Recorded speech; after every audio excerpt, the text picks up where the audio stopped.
Hi, good evening. My name is Mindy Henkin, and I am the CEO of the Mandel JCC.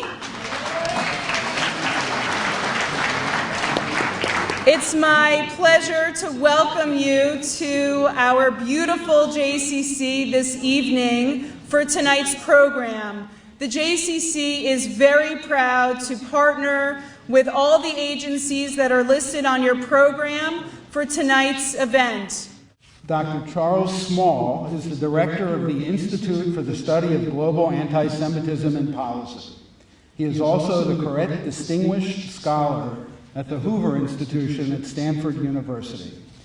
Dr. Small earned his Bachelor of Arts in Political Science at McGill University in Montreal, a Master's of Science in Urban Development, Planning, and Economics at University College in London, and a Doctor of Philosophy from Oxford University.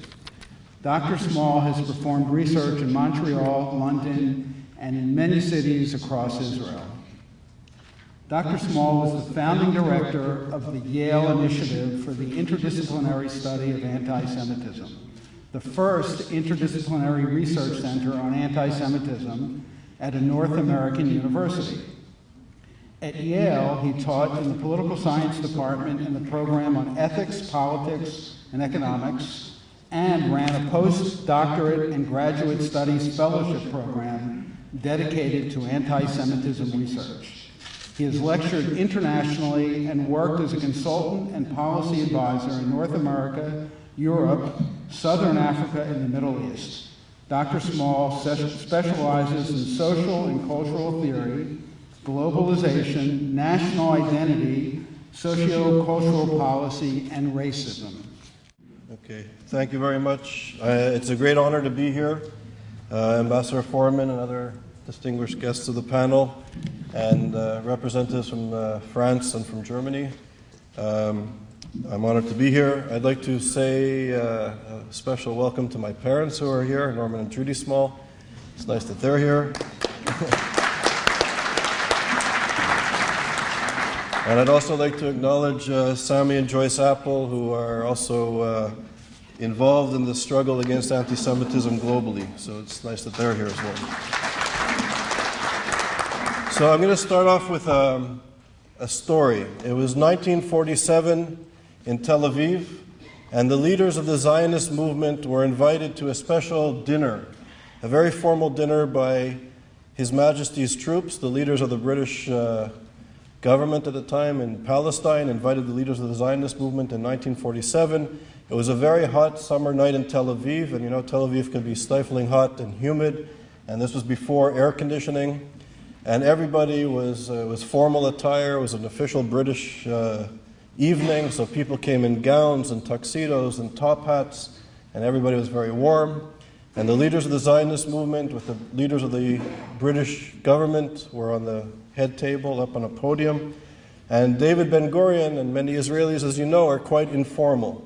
So in the middle of the dinner, David Ben-Gurion was very hot, so he took off his top hat and he took off his tie and undid his shirt, and he put the jacket on the back of his chair. And the governor was turning all sorts of colors. He was very upset, and he wrote a note very angrily, and he gave it to his assistant, and the assistant marched over to Ben-Gurion, and Ben-Gurion opened the note, and the governor said that this is an international travesty, this is going to be a diplomatic problem, and that you have to put your formal attire back on immediately because this is a great insult to His Majesty. So Ben-Gurion wrote back, "It's okay, Winston Churchill said it's fine." He gave it back to his assistant, and the assistant gave it to the governor, and when the governor read this, he became even more disturbed and upset, and he was red. Anyways, as the dinner ended, the governor stood up and he made a beeline for Ben-Gurion, and he said, "What is this? This is an international diplomatic insult, and I'm sending a telex right after this dinner, and there's going to be a formal problem with the British government and the leaders of the Zionist movement, and what do you mean that Churchill said it's okay?" And Ben-Gurion said, "Yes, it's true. Churchill said it's fine." A few months earlier, they were at 10 Downing Street in London, and the leaders of the Zionist movement were meeting with the cabinet of the British government, and Winston Churchill was at the head of the table convening the meeting. And in the middle of this meeting, it was an unusually warm spring day in London, so Ben-Gurion undid his tie and opened his shirt up a bit and put the jacket on the back of his chair. And Winston Churchill turned to him and he said, "I don't give a damn what you do in Palestine, but here you put your jacket and tie on immediately."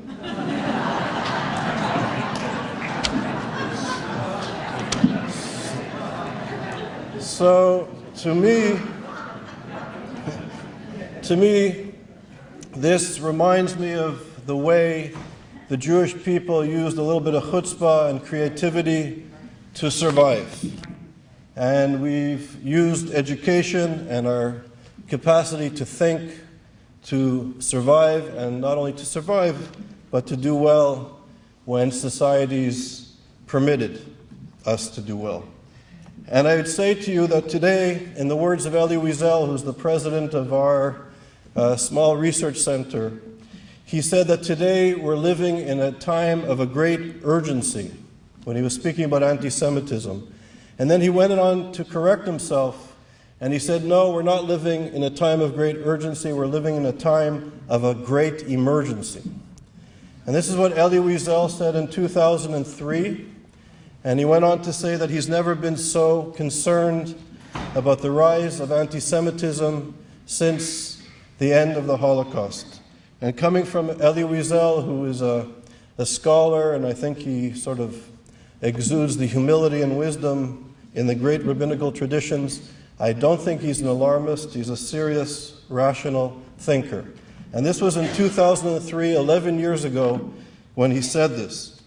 And I think that the message that we have to speak to as a community, I think this community has to stand up to the anti-Semitism, not just in the Middle East and not just in Europe, but the anti-Semitism that is here amongst us, in our communities, in our streets, in the finest institutions that this country has created. And I'm thinking in the universities, in the media of record, and yes, even in institutions of power and government. And we have to remember in a way that I don't think we should be ashamed, because we're not just parochial when it comes to anti-Semitism. We know in our history, in the history of anti-Semitism, that once this disease is unleashed on society, it affects not just the Jews. We may be the first victims or the first intended victims, not always the first victim. But once anti-Semitism is permitted to enter into society, into our universities, into our media, into our government, into mainstream popular culture and discourse, that this hatred begins with Jews, but it never, ever, ever ends with Jews. Ever. And this is the lesson that we as a community need to speak about, and those who claim to be liberal, and those who claim to be concerned about human rights, and those who claim to care about democratic principles and notions of citizenship need to take heed that we can't allow anti-Semitism to infect our societies, because this is a human rights issue. Once this disease is unleashed, women, gay people, religious minorities, moderates become the target of the extremists and the anti-Semites. Today, we are witnessing Muslims are becoming the greatest victim of anti-Semitism, because we in the human rights community, and we in the media, and we in the intellectual community have remained silent while this radical, reactionary movement is gaining power throughout the Muslim world, but also in the Western world. And we are living in a moment where I think we've lost track of what's good and what's evil, and we need to speak out for the truth. Anti-Semitism, I'm going to be very crude and give you the history of anti-Semitism in about 100 seconds, so please bear with me. Anti-Semitism, in a sense, has gone through three major phases. There was a religious phase, a racist phase, and now a phase in which the notion of Jewish peoplehood is being attacked, i.e., the demonization of the Jewish people's notion of peoplehood and our connection to the land of Israel and to the state of Israel. What is remarkable about anti-Semitism as opposed to other forms of discrimination is its inherent, and I'm choosing my words carefully, its inherent genocidal aspect. And it's genocidal because what the anti-Semites want to do is transform the Jew. And they want to transform the Jew to save the world. In quotations, to save the world. So when religion was the dominant way of perceiving reality, the Jew was the quintessential other. The Jew was the group of people that committed deicide, that not only would not accept the Christian notion of the Messiah, but they were responsible in the eyes of some at various points for the death of the Messiah. And people believed that the Jew was basically blinded by evil, that they couldn't see the truth, they couldn't see the light, and that they were blinded by evil, so they were shut off from anything good. But what was remarkable about this anti-Semitism is that people believed that the Jew had to be changed and transformed and accept the Christian notion of the Messiah in order to save themselves, but also in order to save the world. So the salvation of the world was bound up in the fate of the Jew. And we know what the results of this were, not just to the Jews, but to European society, to Christian society, that allowed this hatred to go unchecked. When the dominant way of perceiving reality was through the lens of race and ethnicity and of nation, Jews who lived in places and communities for many generations, for many centuries in some cases, suddenly found themselves to be the outsider again, but based on nation and race. So what people perceived the Jew was poisoning the purity of the white Aryan race, and this contaminant had to be removed. So unlike during the period of Christian domination, there was no way to convert your race because we were born. Socially constructed notions were bound up in the way we were born and our genetic composition, if you will. So the Jew had to be removed from society to save the white, pure race and the purity of the nation. Today, the demonization of Israel has, in some circles, not only brought upon jihadism. If you remember, I think the discourse is beginning to change, but there were people, I was thinking of a McGill University graduate named Mr. Brzezinski and other advisors to this administration, who believed that if only the stubborn Jews would change their policies, that this would somehow dissipate radical Islam and somehow dissipate jihadism and bring peace to the Middle East and peace to the world. So again, if only the Jew, the stubborn Jew, would change their policy, somehow miraculously world peace would break out in the Middle East and spread throughout the world. And this, in my view, is a form of anti-Semitism, the dehumanization, the demonization of Israel. So on the one hand, we have radical political Islam, and when I speak about radical political Islam, it's very important. I am not speaking about Islam, and I am not speaking about Muslims. I am speaking about a reactionary political force that is gaining strength in many Islamic countries, but also in Islamic institutions throughout the world. And this reactionary social movement is demonizing the Jew and demonizing the Zionist and demonizing the Israeli and putting focus on the Jew and the Zionist and the Israeli. And over here, they're taking away the rights of women, the rights of gay people. They're taking away the rights of minorities, of Christian minorities, of moderate Muslims who want to live in a democratic space and society. So while they focus on the Jew, they're transforming their society. And this is the danger of anti-Semitism. And in a sense, I would argue that the radical political Islamists are the shock troops for the anti-Semites in the Western world. They're the shock troops of the anti-Semites in the Western world because they're straightforward and honest, and they speak the same language in English and French and German and Arabic and Farsi. They say it the way they see it. They're not putting spins on it. It's we in the West who claim to be liberal, who claim to care about notions of democracy, who claim to care about human rights and the dignity of all people to be equal in front of one legal system. It's we in the West who have remained silent while this radical reactionary movement is gaining strength, and we, some of us, have put the focus on Israel. and blaming Israel for the cause of the problems. Western democratic values, multicultural societies are inherently based on the recognition of the other. Emmanuel Levinas, the great Jewish philosopher born in Lithuania, did his PhD in France. He was in France while his family were being liquidated in Lithuania, and he survived the war. And in a sense, he brought Jewish philosophical ethics to the European university, and he paved the way for other thinkers and philosophers. He's a very important thinker, and his work was based on the ethics of seeing and perceiving and treating the other, and that this was the foundation of democratic liberal societies.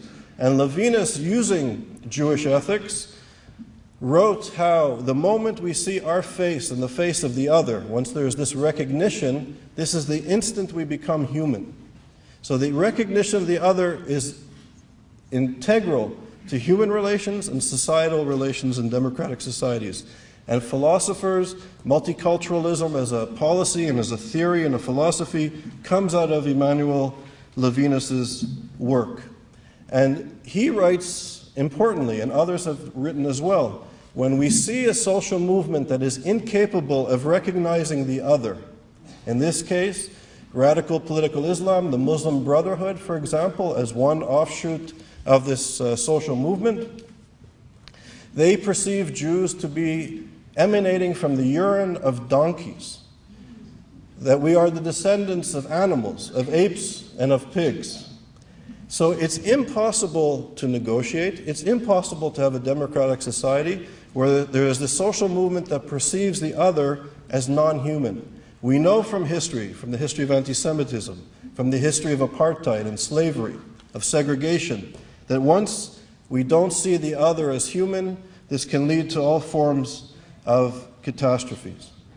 And I have to say that this reactionary movement, the Muslim Brotherhood, if you go, this is where radical political Islam started, even in the Shiite world.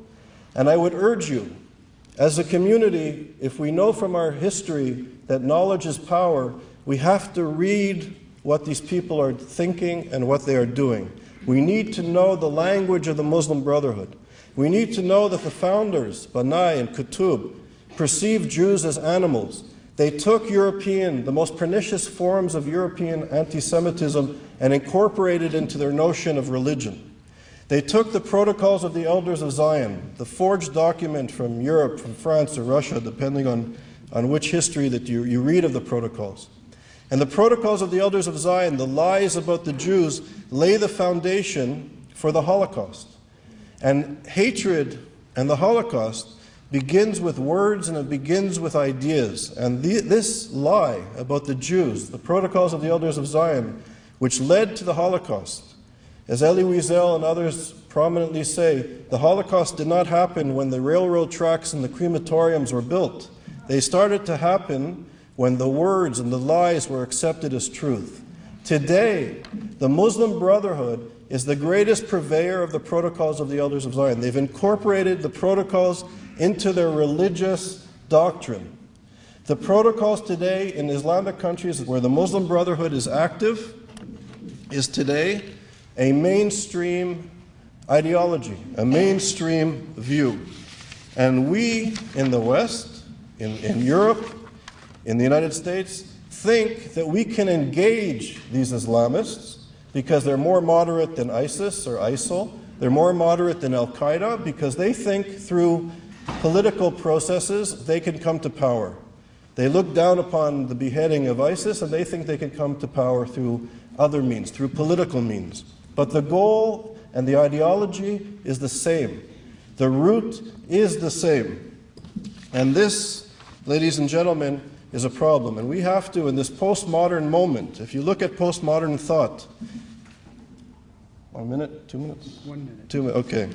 In this postmodern moment, when European philosophers wanted to go away from binary notions of we and they, of us and them, and we created this notion of postmodernity after World War II and after colonialism, that people like Edward Said and Michel Foucault championed the Iranian Revolution.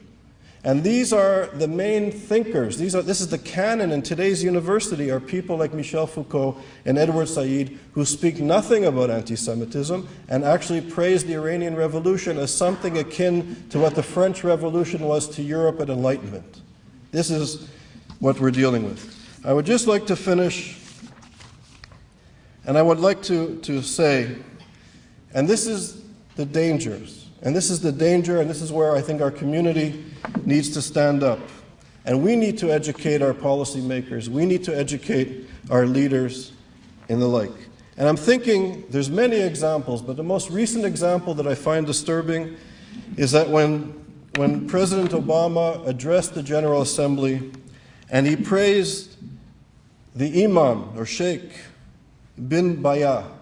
Bin Baya is a close associate of Kawadari. They work for the Kawadari Foundation. They're funded by the Kawadari Foundation in Qatar. They are the leaders of the Muslim Brotherhood. Kawadari literally praises Hitler's work and urges Muslims to finish the deeds of Hitler. These are direct quotes. If you read the Hamas charter, they call for the killing of Jews, and they've incorporated the protocols of the Elders of Zion. And yet, the American administration and other leaders, other countries in Europe and the like, have taken a soft approach to the Muslim Brotherhood, and have actually praised them for their condemnation of the war, the horrific war that ISIS is leading. But what's very important that I think that we need to understand is that ideology is very important. And if Western governments are praising the Muslim Brotherhood and praising leaders of an organization or a religious movement that wants to exterminate Jews, kill gay people, kill Christian minorities, kill moderate, non-believing Muslims, then we are in trouble. Because if we praise these people with this ideology, it's giving voice to the people, not only in the Middle East, it's giving oxygen, if you will, to what's happening in the streets of Europe. It's giving oxygen to the Islamists in Europe and in North America. And we have to understand that contemporary anti-Semitism began with the Jews, but it doesn't end with the Jews. And I work closely with people like Bassam Tibi, Haris Rafiq, prominent Muslims, practicing Muslims, who know that praising these Islamists are destroying their own societies, they're destroying their mosques, they're destroying their societies. And they're very active in fighting against radical political Islam. So if we are, as a community, concerned about liberal democracy, about citizenship, that everybody should be equal under one law, and there should not be second-class citizens, then we have to, in the fight against anti-Semitism, I would argue, speak very loud and very clear against any reactionary force that wants to destroy democracy and harm its citizens. Thank you.